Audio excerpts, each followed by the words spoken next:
I was working... Please don't judge me.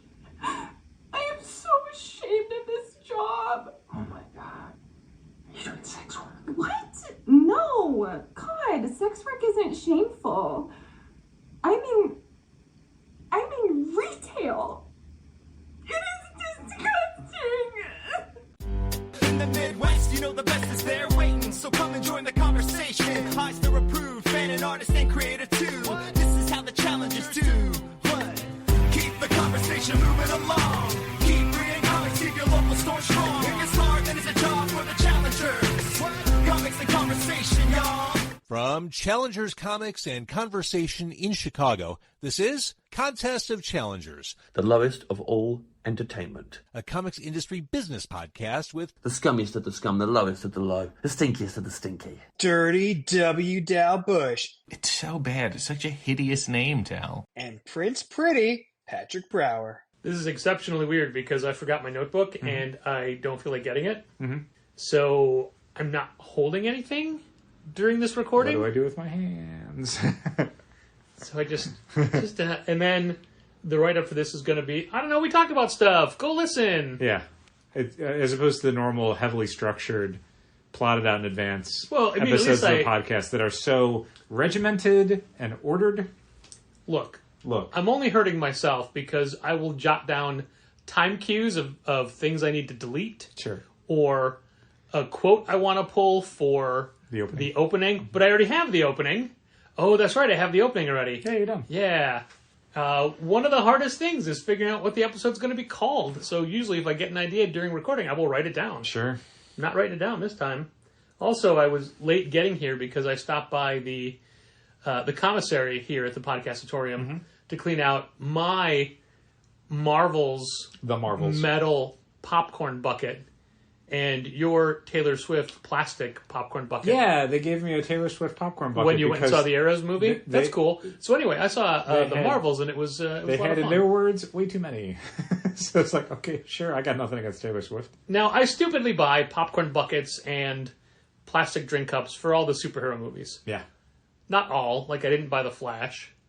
Yeah. But I did buy Blue Beetle because it was a big handled bucket. Yeah. And I divested myself of all of them about a year ago. But in that year since, I've more? reacquired all. I think that's okay, though. Like, the idea of a collection needing to be, like, uninterrupted in some way, like, I think it's cool if the collection is just this year's buckets Sure, or whatever. but Like, then- or 12 buckets where the oldest one keeps getting thrown away.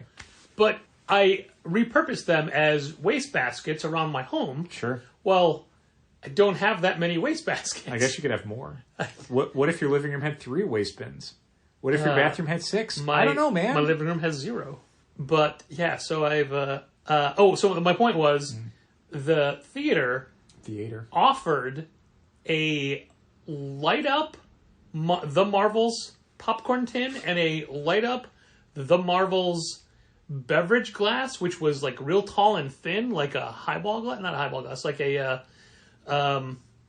what you would drink a Weiss beer out of. A tall, wide-necked. Are you looking it up? Yeah, I'm trying to see. Okay. The Marvel's Flirt Kitten popcorn container and drink bottle. Nope, that wasn't it. This is what they're doing. Is this is AMC. Yeah, I wasn't AMC. I guess what they're doing at AMC is sort of a spoiler. Oh, okay. Yeah, don't say that out loud. Well, I'm not. But, I mean, you can go to the AMC website. It says coming soon. It is true that every theater chain has a different includes giveaway. One popcorn container and drink bottle, $40. Wow. Woof! Anyway. But they were already listed as sold out, and we were at the first showing of this movie total. I think if this is the one, I think people are already selling them for anywhere from $55 to $100 online. You want to see them? Sure. Cinemark is doing them. This is the light-up popcorn container. Nope, that wasn't it. No? Okay. Cinemark exclusive. So, this one? Yes. Okay. That was the one. That's pretty cool. I mean, they offered it, but it was already grayed out as in sold out. $20 if you want to order it right now from shopcinemark.com. Do I get popcorn in it? No. Then no. And yeah, this drink, the 24-ounce double-walled drink cup is, Yeah, cool. that's the one. Pretty cool. Yeah, so already got the drink cup is $15. But as you just pointed out, it's only a 24-ounce drink cup, and that's not enough for a Not nearly theatrical enough. viewing. Even the The Marvel's popcorn tin is smaller than your large bucket, Yeah. which I was fine with. Also, the popcorn was garbage, They're also so I selling don't a mind. whole lot of T-shirts. Really? Yeah. I mean, a lot of I them are didn't just like see character any images and stuff. Marvels. Like the woman we were talking to on the way out, she had a print, the Marvel's print. Yeah, for 3D screening. So Oh, it said real okay. 3D on it. So I think Okay. either she went to the 3D screening or they were just giving them out to people. Well, my point is, I didn't see any the Marvel's promotion in the theater at all. There was no stand-ups. I There was remember no... seeing one of the giant stand-up. I think where the Napoleon one is now. I think it's Okay. where I'd originally seen the Marvels one, but this is like a few months ago. All I saw was the Thanksgiving. Yeah, it's cardboard one. the perpendicular left. one. Yeah. So I like the Marvels movie. Incidentally, I thought it was a lot more fun than some of the pre-release buzz had led me to believe it was going to be. It's a quick movie. It's a short movie. They Yeah. don't do a lot of explaining of things. Things just, you got to fill in some gaps in your head. Yeah, and it's definitely a film like the knock against the Marvel Cinematic Universe for at least the last couple of years has been when a new movie is announced, somebody who is not a super fan saying, all right, well, what do I have to watch to understand this? And I always found that a little off-putting because it's like, well, nothing. Like, Just go in like cold. you can, it's the same way for any like Marvel event crossover comic. Like, if you start reading, Empire by Dan Slott and Al Ewing, like, does it help to have read some of like the Fantastic Four stuff? You need to have read that She-Hulk issue from 16 years ago. But you don't. Like, it helps if you've read some of the stuff that they might have been putting in their books leading up to this. But also, they will tell you what you need to know. It's fine. This was the first Marvel Cinematic Project where I'm like, oh no, you really need to have watched some stuff before this. Not just like the previous Captain Marvel movie, which helps for sure. But like, boy, I hope you saw WandaVision and Ms. Marvel, because otherwise, I don't know if the movie works as well. For me, it worked great because I watched those shows. Yeah. If I hadn't, I feel like they filmed a lot of that stuff, but just then edited it out for some reason. what do you mean? The things that I was complaining about on the way home. Not Oh. complaining about, the things that I thought would have rounded out the movie a little bit more. Yeah, it definitely feels like a movie where there's probably a couple scenes you could have added in for at least a few characters that would have given it a little bit more meat on the bone. However, you, listener, you are a smart person. You obviously have great taste in podcasts, and you know how comics are paced and put together. Yeah. You'll be able to follow along just fine. And this movie, for all of its failings, and there are some, I found it to just be a very fun adventure with three likable characters. I don't know. yeah, one of the That things was enough that for I me. wanted from a Marvel movie was just a straightforward superhero story. Yeah. And this is that. Like, We haven't gotten that a lot recently. this is no one's origin story. This is no one's long drawn out tie-in to a larger media project. It's just three characters go on a fun adventure together through space. I don't know. Like, I understand if that's not enough for some people. If you're not a huge Marvel fan, maybe this movie's not going to work for you. I thought it was fun. Thought it was a fun film. There are several sequences that are really well directed. The cast is great. The character interaction is a highlight. The supporting cast is fantastic. Yeah, I'll agree with all those things. Yeah, I don't know if there's an agenda to people trying to make this movie out to be a failure before it had been released. I'm sure it's not going to do great financially. It doesn't seem like people are very excited about it, if they're even aware of it. The lobby was pretty empty as we were leaving this afternoon. But I thought the film itself was good. Not great, not important in any way. And I don't mean that like in a larger MCU plot context. I mean, it's not really saying anything, but it's a fun adventure. That's cool.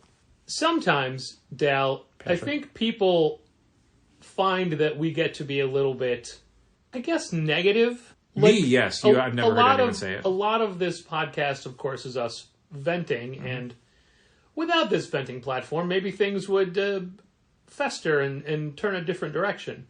But there's a lot of joy in a really good comic and recommending a really good comic.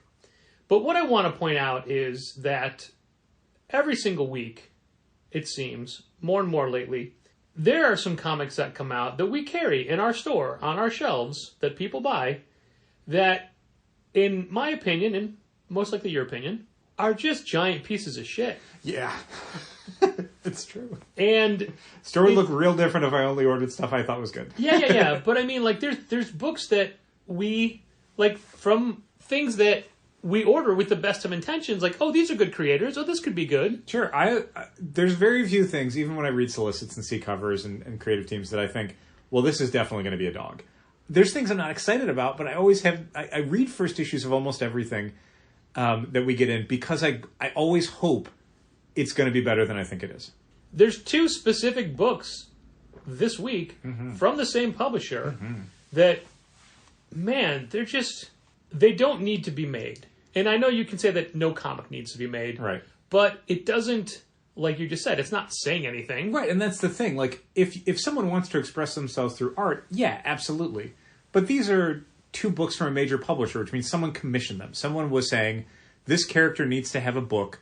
Who's going to work on it? And then when they work on it, what story are they going to tell, etc. So, like, I'm not saying creativity can't come from being assigned a project or pitching on something someone else owns, but it is a different kind of necessity than I have a story I'm aching to tell and I'm going to tell it. These are both by writers that we have fond works of theirs from the past.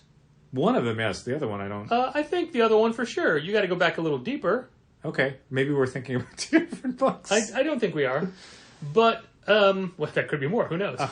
The art was subpar on both of them. Yes. And they're both expensive. They're both over your average price point. Okay. And we're not trying to be coy and, like, hinting around what they are. We're not going to tell you what they are. That doesn't do anybody any good. Yeah. However, if you catch me at the right point when you're buying it, and we have that kind of relationship, 5:45 on a Friday, I will tell you what I think of that book. And one of them, I gave someone the opportunity to pass on yesterday as they were bringing up to buy it, and they heeded my warning. And it's just, like, it's hard to think of things. Okay. I know which 2 you're talking about now. Why? You were thinking 2 different there's ones? There's a third one that I'm thinking of. Okay. The second one of yours, the first one, I think I know we're both on the same page. Yeah. The second one, I honestly had forgotten about that book, even though I think I read it before you. I think I read all these before you read. Yeah, you read it a day before I did. But there's a third one from the same publisher that I thought was equally like, why? Why would you make this? Why would you choose to make this? So now you understand my fondness for the writers I involved. do, yes. Because the third one is like, what have you ever liked by that writer? And that's like, oh no, you mean a different book. Yeah, sure. And nobody sets out to do bad work. No. And as someone who's dipped their toe into professional comic making, I've turned in work that is definitely not my best, but it met the deadline. Yeah.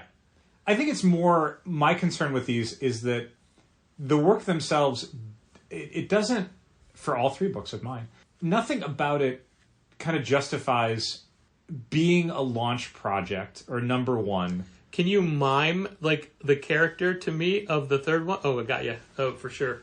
Oh, yeah. That book is so far off my radar, as in a why even bother? Yeah. That I won't even... But that's the thing. Yeah. Like, it's one thing if you just make something and you're excited about it and you're passionate about it and it's just, it doesn't work or it's not good. I don't know. People do that all the time. By the way. Thank you. That was real good. Thank you. I think anyone in the world who's tried making something has made something that they're like, this was bad. Or you can look back on and go, I shouldn't have made those decisions. But the thing is, like, when you are a company and you are commissioning stuff and the top-down conception of what the project should be, who should be working on it, what the finished product looks like, what is suitable for publication, what is important to add to your company, when that's the end result, it's like, I don't know why you're doing this. Yeah. I don't know. Like, this is a failure at an almost like institutional level where it's like, how did it get to this? Hey, we just need to have a comic out with that title or something. I don't know. That character, that product needs to be represented on the stands, and it doesn't matter. And that's the feeling I get sometimes when these projects come out, where it's just like, I know people work hard on this. I know that people in major companies who have staff positions work hard. They work incredibly hard, and they're probably underappreciated and they're undersupported. But when you see this come out, it just feels like no one cared enough to get it right. That it was like, this was what was available. This was, the last horse in the stable, and it's like, that's it. Imagine the horses they passed up. Maybe there were other horses. Man. I don't like thinking about that. Right? But I mean, when there's so much talent out there. So much. The internet has so many people. God, Instagram goddamn alone books on the has stand. so many fun artists. And the other day, Andrew said, "Who's doing the next bookmark?" And I said, "Look, we just made. We've done 3 this year, which is a lot. We didn't do 3 in a row. But I'm not looking that far ahead. People want to see a new bookmark, buy more graphic novels. But it'll be somebody whose art catches my eye somewhere online." What about that guy who did that new that Conan cover? Jim Lee? I don't. You want to reach out to Zoop to Pug? I don't know who Jim Lee. Isn't that like one of the Lord of the Rings characters? Yes, that's exactly how you pronounce it. Okay, thought so. There's a good artist we reached out to years ago. I forget their last name. Tara O'Connor, is that right? Tara O Comics is their handle. And Tara O'Connor is a comic artist. Yeah. Are they Irish or Scottish? I have no idea. Well, with the O, it would have to be. Yeah, maybe. But anyway, they said yes, but we're busy. And I'm like, this wouldn't be for a while anyway. Mm-hmm. And now I think they're too big for us. Yeah, maybe. Yes. Yeah. But my point, like, How about Art Germ? I was thinking of Swaby. But I want it to be somebody who we haven't worked with before. Right. And has, a fun take on it. Yeah. And in the annals of Challengers bookmarks, there was one that we commissioned and paid for and never used. We didn't feel like it met the brief. Sure. And as the main... So what you're saying is it's okay to commission stuff, and then when it's not quite what you're looking for, not publish it. Yes. Wow. Weird, right? That's a weird Even concept. though you spent money on it? Yeah. Where it's just like it went down an avenue, and it started with the best of intentions, but what came out was not what was going to best serve anyone's interests. When you said, ultimately no, thank you. Don't want it to represent your brand, yeah. You can pass on it. Yep. So to wrap that up, no, I will not tell you who did the bookmark, and no, I will not show you the bookmark art, even though it does still exist. Front and back, by the way. Mm-hmm. And no, I will not tell you what those comics are, unless you're buying them.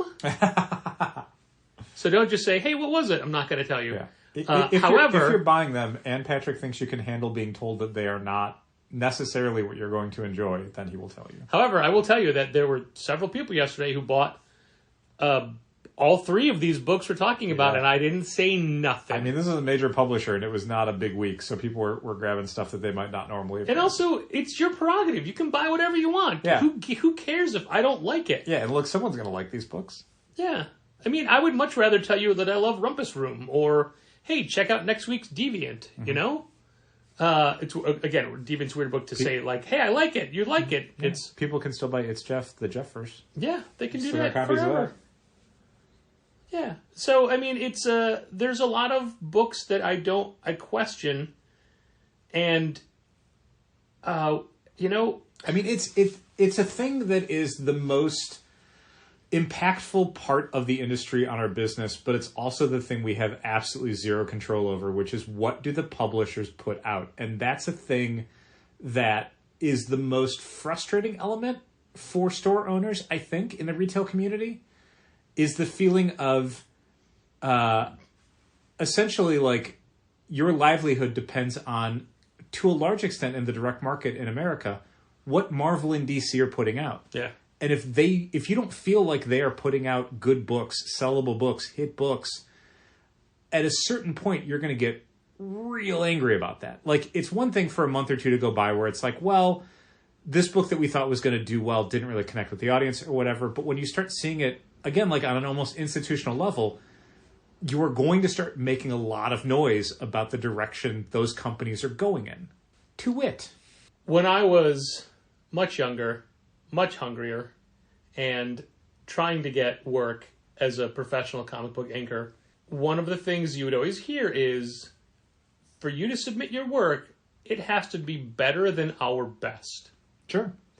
If you're an inker and you're submitting stuff, you got to be as good as Scott Williams. You got to be as good as Art T-Berry. You got to be as good as... Those guys can't do every single as Ernie comic. Chan. I love Ernie Chan. I know you do. One of... who is it? God, who the Conan page? I know, I can't remember. Howard Chaykin. Howard Chaykin. Yeah. Howard Chaykin's best inker, Ernie Chan. Ernie Chan was one of the early creators. I'm like, oh, I can recognize his style. Yeah, you can. Like a Joe Sinnott for inking, that is. It's difficult. It's easier to recognize a penciler, but... Ernie Chan, more of a finisher when you think about it. Definitely, yeah. But I don't think that's the case anymore. I think the case is who's fast, who can get it done. Yeah, I mean, so one of the things that's come up fairly recently, and maybe we'll talk about it in a few minutes, is a letter that Phil Boyle from Coliseum Comics had put out. Basically, again, as a retailer, feeling like the decisions Marvel and DC were making were not beneficial to his business, and it had gone on long enough that he felt like he needed to say something. Would you say that enough is enough and it's time for a change? I would not. I'd say his time is now, your time is over, or something. I was hoping you were going to say that. What was the Cena thing? How does it go? Your time is up, my time is now. Thank you. You can't see me, my time is now. It's the franchise. My time is now, and you can't see me, my time is now. Evolution is a mystery. So, but look, we've already started this episode with copyrighted dialogue. Sued out of business. Stolen from a televised program. We may as well drop in beats we don't own. Exactly. Drop those beats, Patrick. But one of the people who responded to some of this stuff that Phil Boyle was talking about, that Marvel and DC were doing, and about how unhealthy the industry feels to him right now, Mark Miller, of all people. Oh, I did not see this reply. And one of the things Mark Miller brought up was that, like, the kind of malaise that you're seeing at Marvel and DC as far as, like, the book's not selling as well, or the launch is not really connecting with the audience, does somewhat come down to the amount of people that are not working at those companies, because it is not financially viable for creators of a certain stature to do work for Marvel and DC. It does not pay out. He brought up specifically that, like, when he was doing a book for Marvel some years ago, he was getting $1,000 a page. Okay. People now are getting $90 a page. Wow. And, like, he didn't name names, so I don't know how widespread that is, or if we're talking about two completely different ends of the modern day pay scale. Yeah, so I'm curious as to what other people were getting paid in the time frame when he was getting $1,000. Right. So this could be a real apples and oranges comparison. But his point... New customers are signed up through Managed Comics. But his point was basically, like, it was profitable for him to do Marvel books because he was making a lot of money doing Marvel books. Yeah. At a certain point, it wasn't, so he started doing other stuff. And more creators are doing creator-owned projects and working completely outside the comics industry, Godzilla, because there's no money at Marvel and DC to pay these people. So what his suggestion was basically royalties now account for basically nothing. It's like 2%, and it's over a certain threshold of sales. But the threshold of sales is like 50 or 60,000 copies, and nothing sells that. So no one's getting any royalties. Like, even if you're on a hit book, the amount of royalties you're getting for that hit book are basically peanuts now. And most people are not even qualifying for it. So his suggestion was, since companies like Marvel and DC are not going to raise page rates, either because they can't or they won't, his suggestion was drastically raise the royalties, where after 60,000 copies sold, the royalties are 50-50. 50% goes to the creative team, 50% goes to Marvel. That incentivizes people to go work at Marvel because you can make a shit ton of money if a book really hits. Yeah. Now, that's a suggestion that sounds good when Mark Miller's spitballing it, but one, I don't know if that works out in Marvel's favor as much as he says it does. It seems like it might, but who I don't knows? think a publicly traded company has the ability to make that kind of I think an individual arm of that company can kind of... They have a budget. Yeah. And if you stay within that budget, I don't think they care how you divvy up that money. And the idea is it makes, essentially, it takes people who are saying, like, I would work for Marvel, but there's no money in it, into, like, people knocking down Marvel and DC's doors to work on big franchise projects, to put together huge hit projects, because they will financially benefit from them in a way that they don't currently, because the page rates are so low and there's no sense in trying to get, blood from a stone. But yeah, like his point is, this is what you're going to get when the best and brightest don't want to work for Marvel and DC because there's no money in it. I'm trying to even think who the best and brightest are who are doing things, but could come back to make a and even dent. that's kind of a counter proposal. Is so what you're saying is like, what, the hit writers of 20 years ago are going to come back and start working on projects? Like, yeah, Right. how would a Yeah. Brian Bendis Justice League comic sell nowadays? Yeah. You know? Yeah, I mean, I'm going to really push the Brian Michael Bendis and Alex Maleev Masterpiece book. I read a bunch. Because I really liked it. Mm-hmm. And I've been a fan of Bendis for a while, but at the same time, I can tell you when books don't connect with me. Sure. And I feel like this is a book of old for them, and I'm excited to see people react to it the way that I did. Yeah. However, I acknowledge that his name on a Marvel or DC book now, or, usually a Dark Horse book or what have you, doesn't mean anything anymore. Yeah. And it did. And I'm not sure why a creator falls out of favor with the Happens all fan the time, base, though, man. but it happens all the time. It happens So- so consistently. And this is not a path I thought we'd go down, but think about a big name creator who's not working for Marvel or DC who could come back and make an impact. Do you think if they announced Robert Kirkman was writing Amazing Spider-Man, that would dramatically raise? No. How did Oblivion song sell? Yeah, right. I mean, Mark Miller is a prime example because it's Yeah. like, for a guy who's talking about, like, here's what it would take to get him to go back to a company like Marvel and what he thinks, like, the big names would want. Like, Mark Miller's books don't sell for us. Yeah, Big Game was a book Mark Miller and Pepe Larraz did that included basically every Mark Miller character and they of the murdered last most 20 of years. And I think we sold collectively, and I'm subscription and shelf, multiple covers, 20, 25 copies? Yeah. But I mean, that is a third of what we sell of X-Men. Yeah, but that's double what we sell of his other books. Yeah, I mean, oh god, like Magic Order Circle, whatever. 4, I think we were subscription only. Like, Yeah. so, but there is something to be said for, like, if Mark Miller was like, me and Pepe Larraz are doing a Wolverine project, yeah, I think that would make a difference. Yeah, I okay. think that would sell great. Like, and that's the kind of multiplier of these big characters is, Robert Kirkman and Ryan Ottley doing a new Batman. Well, I was going to say just doing a new thing at Skybound Oh. would do okay. Like if it was a brand new IP, it would do fine. It would start well and then kind of tail off. But like the two of them doing Teen Titans or something might get people paying attention in a way that they normally wouldn't. That's why I don't envy Tom Brevoort's having to build the X-Men creative teams, because I don't know. Who do you get? Who do you get that's not a current Marvel mainstay that would get people excited? Like, I mean, there's people you could. How many books can you ask Jed McKay to write? I was going to say there's people who have not worked on the X-Men franchise that are good writers at Marvel right now, and Jed McKay's one of them, and that would be very fun. I would be excited to read a Jed McKay X-Men thing, but Jed McKay's doing Avengers, Jed McKay's doing Moon Knight, Jed McKay's doing Doctor Strange. Blood Hunt, Jed McKay's doing Doctor Strange. He would have to give up some of those books, or they would, like, if Blood Hunt's already done and he's leaving Doctor Strange or Avengers, maybe then he would do X-Men. But I think you need a writer that's going to give it full attention. You know what I mean? Like, you can't do that book when you're relaunching that brand and have other stuff in the hopper. T.L. Hopper, you mean? The plumber wrestler from the WWF back in the 90s. I don't know what creators you get, and it's some of it is just you kind of have to grow from within. Like when they announced the post House of X Powers of 10 stuff, there were a bunch of creators who were like, really? Like Jerry Dugan doing Marauders is a thing where I'm like, I don't know, I don't really like Jerry Dugan stuff that much. And then Jerry Dugan is like now one of the architects of the closing arc of those books.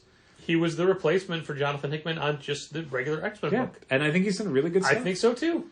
But that said, if you told me Jared Dugan was taking over Amazing Spider-Man, I'd be like, oh, okay. Yeah, eventually, I'm sure. But like Ben Percy was doing 2 books. I'm just like, who's Ben Percy at the time? But now he's a guy who's been on those books since their creation. And I'll say it, I like his Wolverine. Yeah. And I honestly like the Predator Wolverine book too. Sure. Yeah.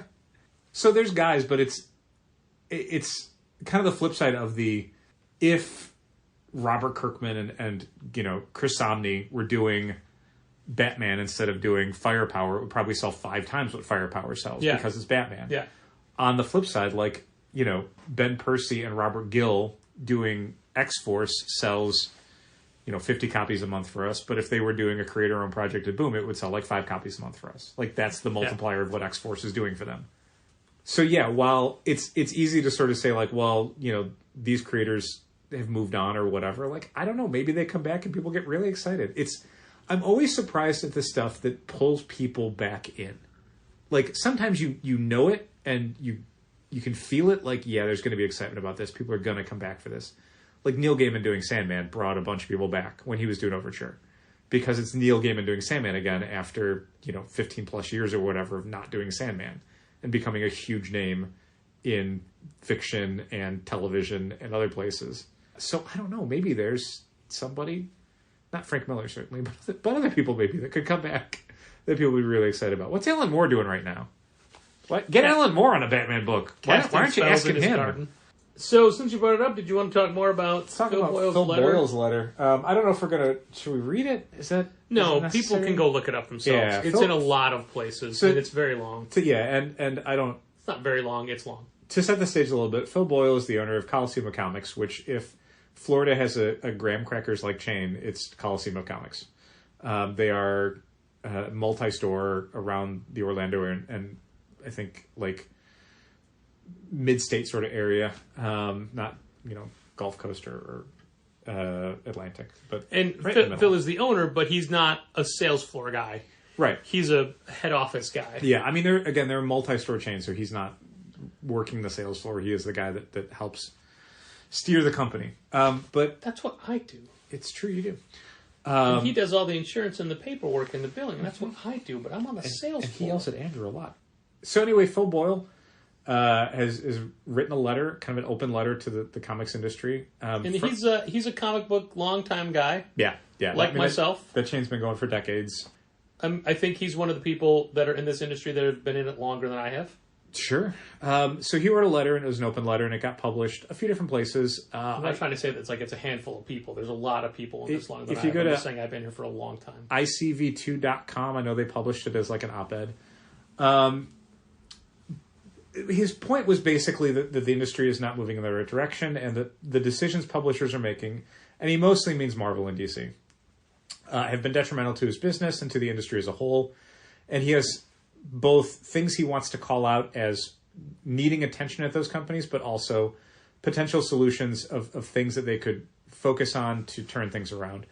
And some of it is real interesting and based in specific retail community things. Some of it is actual business. Yeah, he has a real good point about FOCs and how if you're ordering issue 3 before issue 1's gone on the stands, those numbers are going to be real bad because you don't have any sales data to order off of. Let's give people a real life example of last week or the week before where you were doing the FOCs for both the last issue of the current Moon Knight run and the first issue of the next Moon Knight run on the same day. Yeah, and there's stores that really hate that. I think it's irritating and short-sighted, but there are stores that hate it. And by hate it, I mean they will order the lowest amount of copies they possibly can as a punitive measure against these companies for abusing the FOC system in the way that they have. I find that sometimes to be cutting off my nose to spite my face, so I will definitely have a more pessimistic view of where I think sales are going to go, but I'm not going to not order a book for the shelf because, the FOCs are too egregiously scheduled for me to feel comfortable benefiting from them. So some of the stuff that Phil Boyle talks about is worthy of attention and is a good way of getting retail community problems across to companies that maybe have never worked those fields or maybe don't understand exactly how detrimental that stuff becomes downstream. The other stuff he gets into is real subjective and not my experience. He definitely undercuts his arguments by getting into kind of culture war stuff a little bit in a way that I'm like, no. The kind of calling out of needing characters to be iconic, i.e. not white. Yeah, well, needing him. I mean, yeah, not white. I'm saying, right. You were saying a different thing than I was saying. Is yes. What I'm saying. Basically, kind of none too subtly calling out how certain straight white male characters have been replaced with not that, and how that's not what the industry needs. And it's like, no, representation's okay. Evolving these characters is okay. My main knock against his argument is Miles Morales. Miles Morales is a biracial Spider-Man, and that's brought a whole new audience to the Spider-Man franchise. There's a lot of people for whom Miles Morales is their Spider-Man. They're Kyle Rayner, if you will. Way more so than Peter Parker. And Miles Morales has headlined movies, animated series, video games, tons of merchandise. Peter Parker now. And so, yeah, the idea of, changing these characters to be not straight white male like they were originally created in the 1950s and 60s.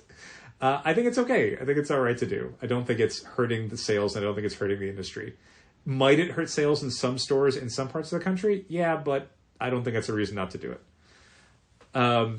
But generally, he really is getting into the idea that Marvel and DC specifically are not helping the industry with a lot of their publishing plans and a lot of their structural decisions. Sure, they may be unifying communications across all channels, but Tuesday release days are completely stupid, and the necessity of moving FOC dates and stuff to accommodate DC and DC Alone's Tuesday release day is incredibly hurtful and makes us no extra money. But yeah, it was interesting to see him put that out into the world, and then several days worth of every level of the industry kind of responding to it with their own perspective. Every level. So much so that we weren't even going to talk about it.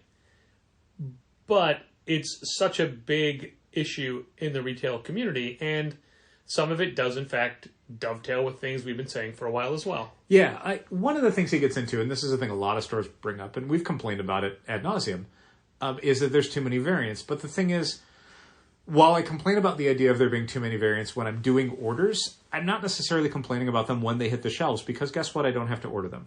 It's the ordering process that becomes more arduous because there are so many variants, because you have to sit there and figure out which of these are going to sell. Which of these do I think people are going to want? But, I don't have to order all 11 covers for Moon Knight 30. I can pick one or two, or just also, one. That is not an exaggeration. No, I think it's actually 11.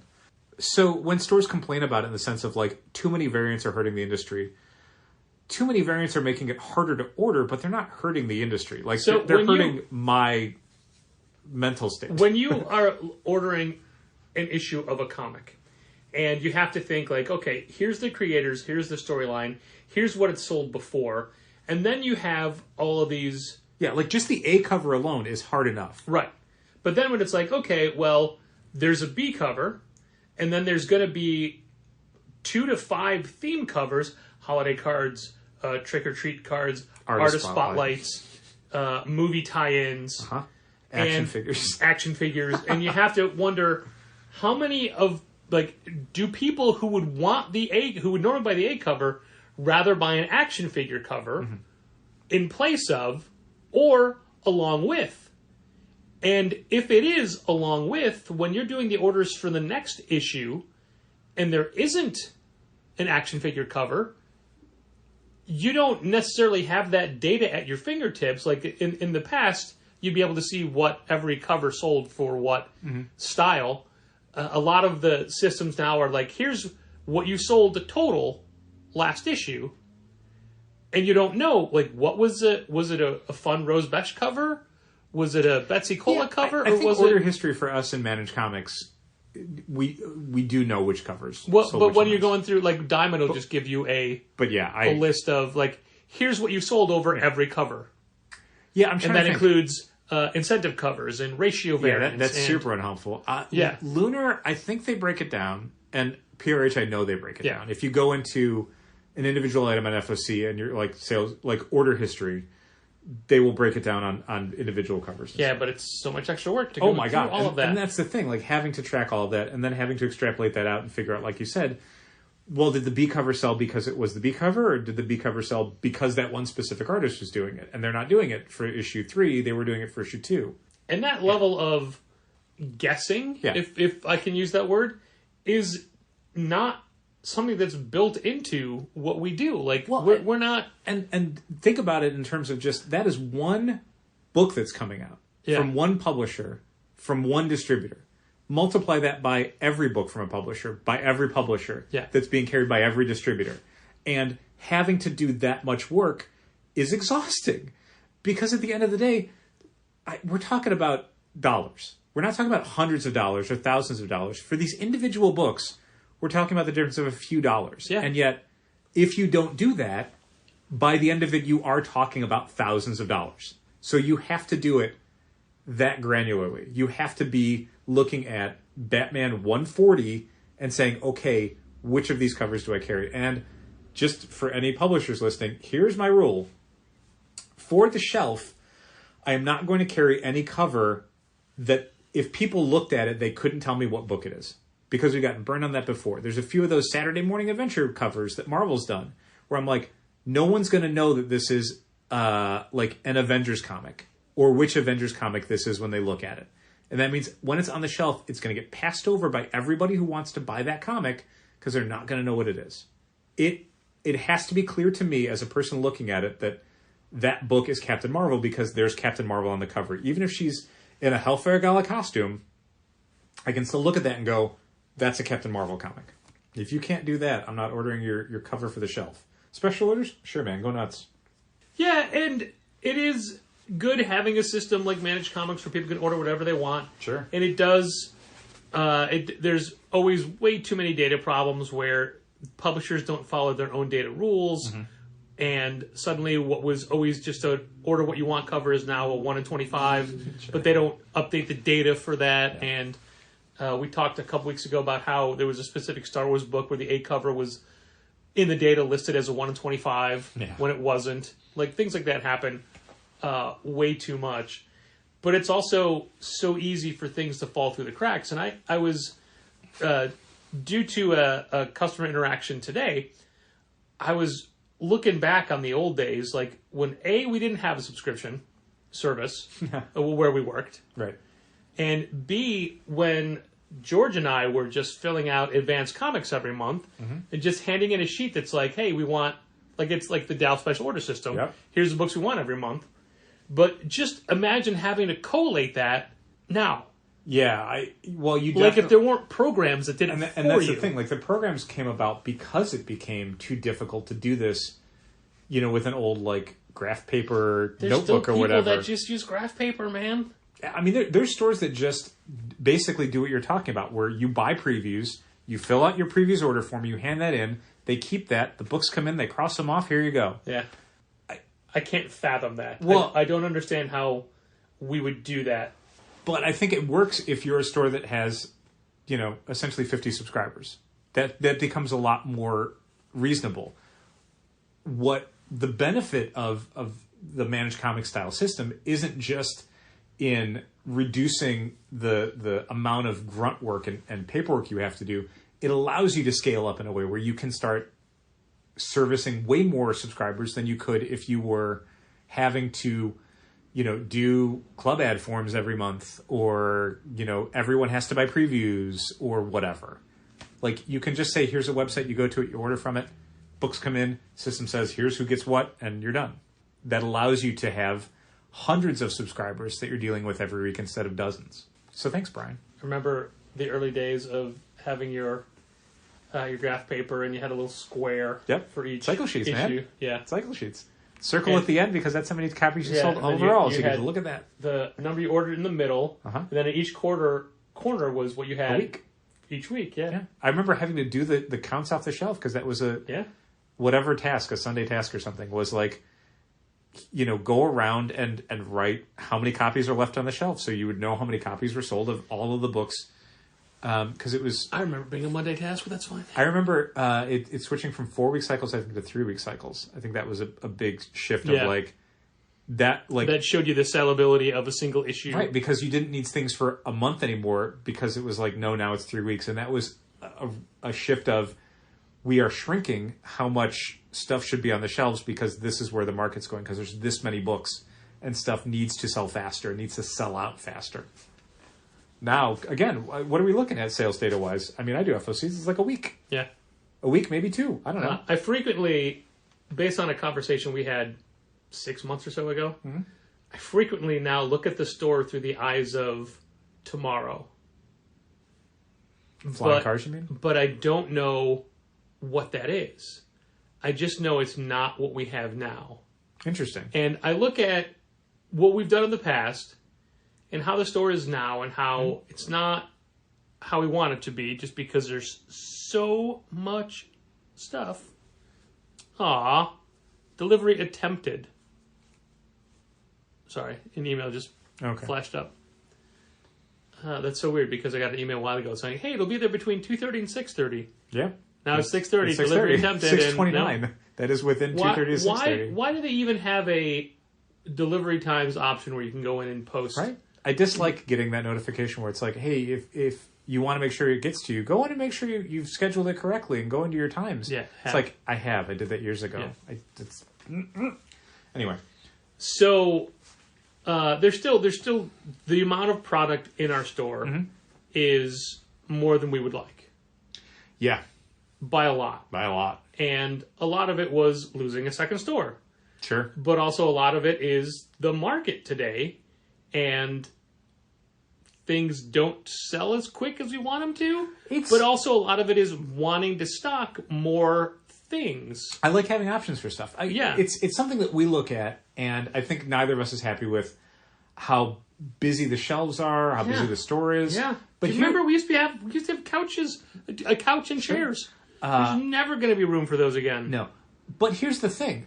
I mean, there shouldn't be. We get rid of all this. I hear people come in for the first time, and they love how much stuff there is. Yeah, I look, this is just because it makes the store so impressive. I think when you come in and you see walls of books, and you turn the corner and there's, 6 bookshelves of manga. Like, I don't know. Like it got me thinking about it kind of in a different way, where it's like, well, I wouldn't want more stuff, and I definitely would. I wish we had more space for the same amount of stuff. You want to settle? That's fine. But it made me think about how people interact with the store in a way that is not how I interact with the store. Sure. And what they're getting out of what I look at as a negative, they look at as a positive. Yeah, and all along, when Challengers opened, and we did a lot of things, and I mention this every once in a while, like we did a lot of things that people considered revolutionary, but wasn't really that much of a stretch. No. But things that just we never got to do before, so we got to do them all at one time. Right. And now it's commonplace. People do these kind of things all the time. And I never, I always, and whenever we'd hire somebody new, I'd be like, hey, what do you think we should do that we're not doing? What is something different? Yeah. And nobody ever comes up with anything. There's not necessarily a Challenger-style suggestion box where the staff is constantly innovating. Right. So, there often be times I'm like, well, I want to change something, but change for the sake of change isn't worth it. No. Change has to be for a reason. But now I'm starting to think that, all right, we need to adapt to what's coming, but I can't see what that is. Right. And it goes back to, I don't know if we talked about it or not. I don't know if I want to say it, but the idea you had for the new comic walls. Mm-hmm. And now I'm thinking about how can we make something like that work, but it seems impossible. Yeah, it was not a thing that I think we ever really settled on, and mostly because there are logistical drawbacks to it. And yeah, I mean, worth maybe reconsidering or workshopping a little bit more and putting more effort into it. I think it was a thing that I had suggested and you were skeptical on, and I did not have good answers to your problems. And we just sort of shelved it and went well. But if you look at Sidekicks, that section has undergone major transformations multiple times. Sure. And always for the better. Yeah. The inside of Challengers proper hasn't. Yeah, I think we've mostly kept it the same. I'm trying to think of when the last time we really did anything big. I think it was probably the New This Week section. Yeah, I think you're right. Which has had 2 versions. Yeah. But yeah, I mean, as far as the graphic novels and stuff, genre racking was kind of the last big change for that. But spatially, I don't think they've really been very different in the last. No, it'd be like, we open up the middle, we close the middle, we had chairs on the ends, we had chairs on the corners. Yeah. Back issues went from long boxes on a giant wooden monstrosity to a whole wall of drawer boxes to IKEA shelves. Yeah. But I mean, they're functionality is the same. It's just the aesthetic. Yeah, so I think in order to really figure out, like, this is sort of the problem with thinking about renovating or evolving. We need to just knock every shelf down, and floor. as we're picking it up, be like, oh, what if it goes here? Well, so this is the thing. Like, we'd really have to look at it in terms of being willing to get rid of things. Yeah. And I don't know that we're willing to do that. Some of that is just Andrew? because... you said it, not me. Some of it is just because financially we are not anywhere in a financial position to be like, let's get rid of this sellable product because it's in the way or it doesn't fit our vibe. Like, that is a non-starter. Like, everything has to pay for itself. Like, and it would be nice if it happened sooner rather than later. And why do you still have a local section? But that's kind of what we would need to do, is really look at it from almost a blank page of what do we want this to look like, and then what of what we have fits that. Even when we were given a blank page 3.5 years ago, 4 years ago, 4 years ago, Jesus, we just hit duplicate. Kind of. I liked what we did with the behind the counter area. Like, that was kind of what I wanted it to be, where there was a lot more space behind the two counters and how they were. That's because there back wasn't of the store. usable space. Right, It would have been very different if it was laid out differently. I mean, there's times I think... It wasn't the honestly, bottom of a T. There's times where I think about, like, what if we had done where the New This Week section is? Yeah. Where basically the store is a rectangle, and then it sort of juts in and has a little cube at the end of it. What if we had put the counters where that cube is? And what if that cube was the behind the counter area? I'm not saying we should do that now. I'm sorry, what's cube you're talking about? This is a very visual thing, yeah. Unfortunately. Okay. So if you look at where the New This Week section is, and how basically, like, it stops being a full rectangle for the store because you mean that was the whole behind the counter section, right? Like, what if that would we make that end door the main door? I don't know. Like, and the bigger problem is could. For sure. The bigger problem is there is still a door to the back hallway in, like, behind where the counter is currently. And that means that that becomes nothing space. You can't put anything there. You can, though, because there's another door to the back hallway that you can use. So you just put, like, shelves in front of it? Yeah. Brick it up? Yeah, interesting. I don't know if that works, though, because I don't know that you gain enough space from doing it. Like, that's the thing. I'm thinking about it more in terms of when we opened. Yeah. You could have done that, maybe. Yeah, now I mean, it's a matter of, well, we would have to, we'd lose the signing wall. Yeah. Fine, lose the signing wall. The weird thing is, like, we can't have if the counter's in the back, we can't have the front door stay the front door. No. Because, the Christmas art just came in. Oh, cool. The final art? Yeah. For the Christmas card? Yeah.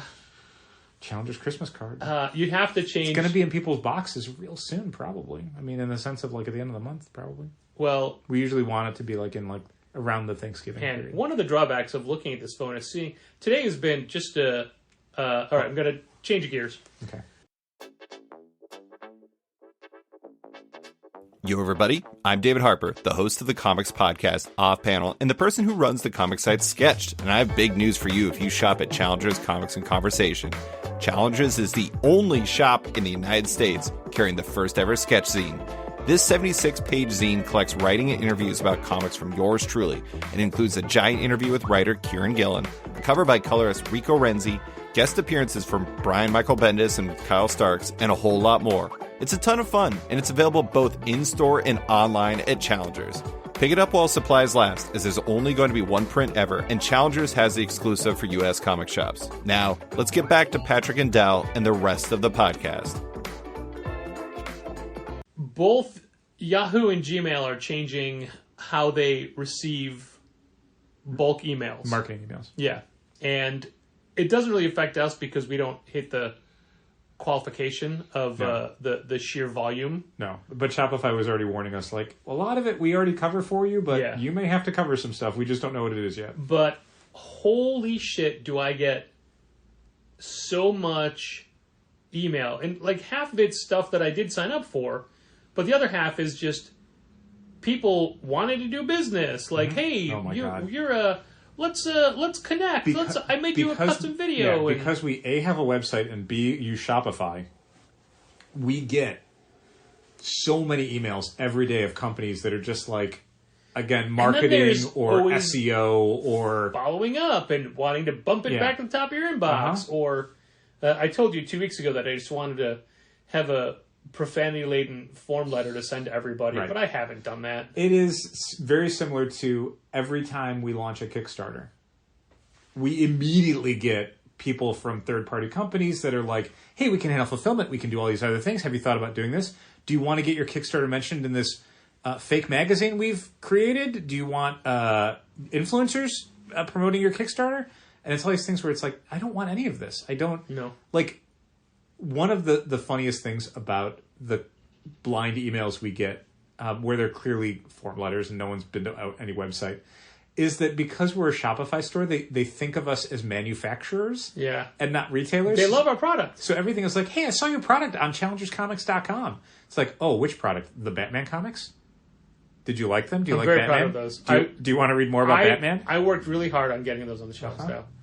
Yeah, if we want people on tech blogs to know about our products on challengerscomics.com, they can help get those attention.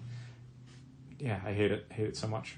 It is annoying. Super annoying. I just watched a bunch roll in because I always look at the timer because the phone is facing me. Yeah.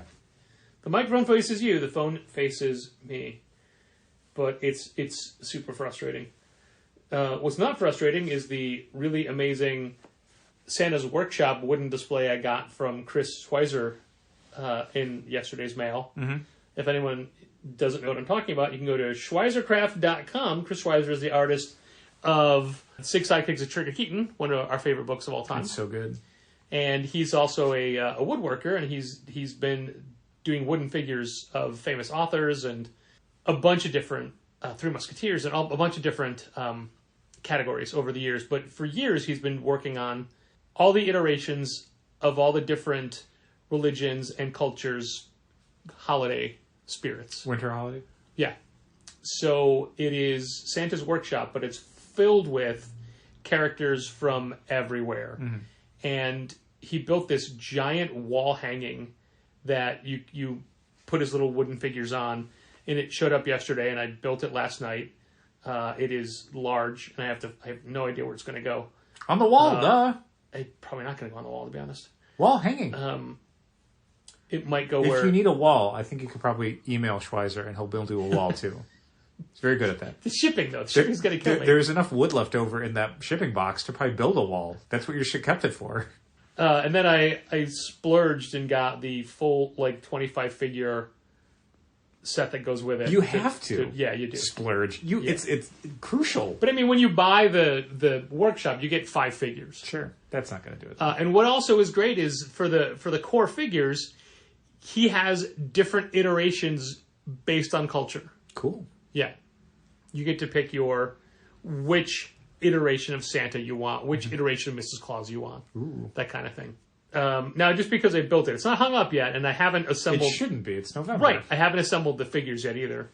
But anyway, that's neither here nor there. Just Chris Schweizer is an incredibly talented man, a very just positive and generally kind-hearted guy. He was at... No one you want to be on a road trip with them. CXC 2 weeks ago, and he did a whole presentation about historical costume design. Mm-hmm. And... his knowledge base is insane, and he just loves eating succotash out of a can. Such a good guy, and it's nothing we sell. It's just something that I'm looking forward to having part of my holiday decor forever.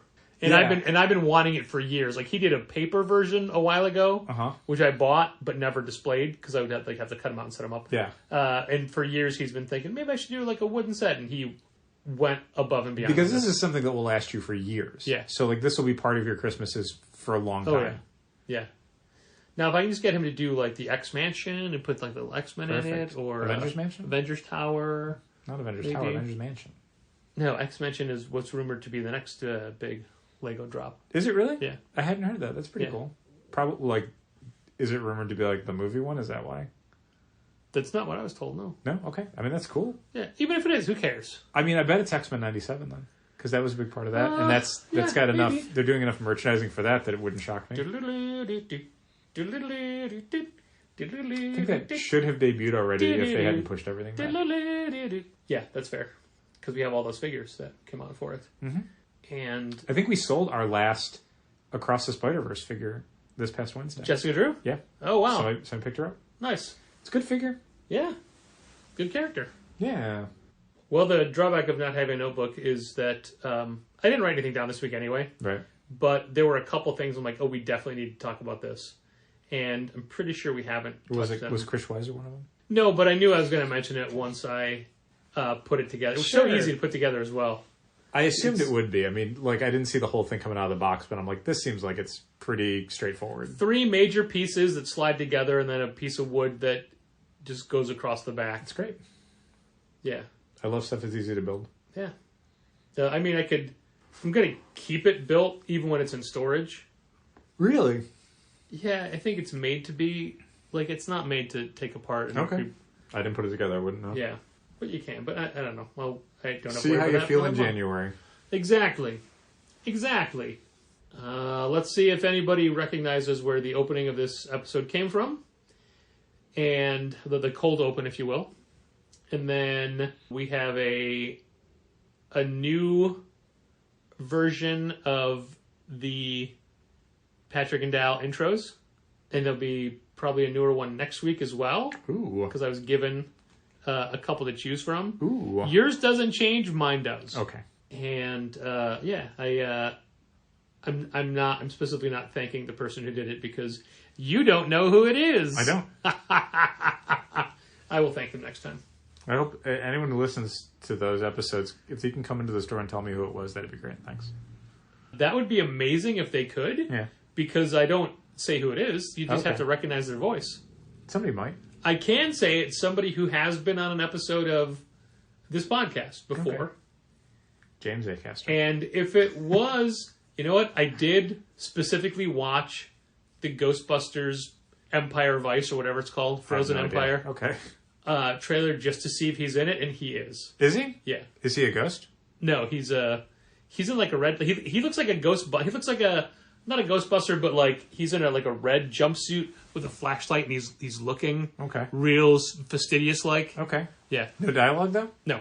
Oh, that sucks. Most people a lot of people get is it dialogue. like a teaser or something? It's a full 2. They call it a teaser, but it's a full 2 minutes. Yeah, and I mean that movie was supposed to come out like next month, and it got pushed back to like February or something. Yeah. March. I guess technically still winter. I don't know. Congratulations to the Actors Guild for the strike. Yeah, hopefully they got a really good deal. Yeah. And I mean that's good news for a bunch of our customers who work in TV in Chicago and are excited to get back to work. I'm sure. Books for the week you should check out. Like I mentioned before, Deviant #1, James Tynan and it's not Troy Nixie. It's Hickson. Yeah, I'm so bad at this. For a while, I was saying that Red Light, which comes out next week, was Sarah Vaughn, written by Sarah Vaughn, and it's not. Nope, I knew it wasn't. Yeah, thanks for that. And you did say something at the time, but you didn't say who it was. I didn't remember it was Sarah Cho. Because Sarah Cho hasn't written before. It's her first book, I believe. I think you're right. So I've read the first 2 Red Lights, and that's a good book. And Lotus Land #1 from Darcy Van Polgeest, the writer of Little Bird. Mm-hmm. That's coming out. So those are 3 good new #1s to sink your teeth into. Those are the kind of books that I like seeing on the market, seeing on the stands, seeing like a thing that we can be like, hey, check this out, you'll like it. Yeah. We sold a bunch of copies of Zawa #1 this week, which is pretty fun. Yeah. Hopefully it's people who are actually going to read the book and see what they think and want to read more of it. We're still waiting to hear more from people about Unnatural Order #1. Gave away a lot of copies. Yeah, we gave away a couple hundred free copies of Unnatural Order. And haven't seen a lot of... Only one person has said they liked it so far. Yeah, we'll see. FOCs for issue 2 are this Sunday, so we'll see what that looks like. I doubt anybody says anything before you have to do FOCs. Well, I mean, if they go in and add it as a series, I'll notice it on Sunday when I'm like, hey, what were the polls for issue 1 versus what are they for issue 2? Here's my guess for... Now, I don't know what polls were for 1 before we started. I think it was like 1 copy. Okay. I think that on top of that 1, we will get this many more. Probably. Yeah. I will let you know if you're right. Okay. I had a thing I was going to roll right into, but you jumped into it. Oh, sorry, bud. No, you're fine. But I was going to say that those are 3 books that we're very excited for this week, as opposed to from this week. And It's good. yeah. It's good. Thanks for listening. And keep reading comics. This has been Contest of Challengers. Thanks for listening. Keep reading comics. Challengers is located at 1845 Northwestern Avenue in the Bucktown neighborhood of Chicago. 773-278-0155. Keep up to date with new releases and events at challengerscomics.com. And help fund this podcast at patreon.com/challengers.